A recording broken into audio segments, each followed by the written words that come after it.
Gələn həftə parlaq zəkada baxın. Daha bir 4-1 final mərhələsinin yarışmasında bizi gərgin bir oyun gözləyir. Mövzumuz isə belə səslənir: Məhkəmə tarixi. Zəkaların iddialı çıxışları. Yarışma getdikcə gərginləşir. Ümid edirəm bu sınaqdan da uzaq çıxacaq. 4-1 oyunudur. Qismət olsa yarı finala görüşərik. Bugün oyunki anılara yox, 3 münsifə sübut edəcəm ki, burada ən gülcü mənəm. Sual yağışında islanan zəka. Nelson Mandelanı Latin Amerikalı qadın mühakimə edirdi.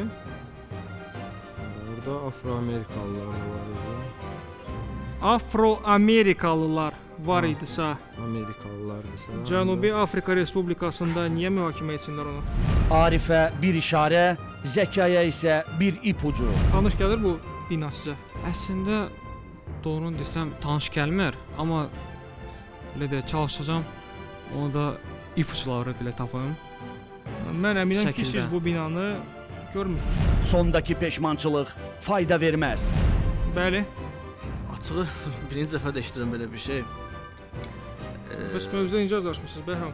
Bu bilmirəm, yəni Azərbaycana aiddir yoxsa BMT tərəfindən verilmiş hər hansı bir qanun ola bilər. Burada yəqin ki, başqa bir qurum, xarici bir qurumun qərarıdır. Parlaq zəkanın növbəti mərhələsində kimi görəcəyik? Bazar günü saat 11-də.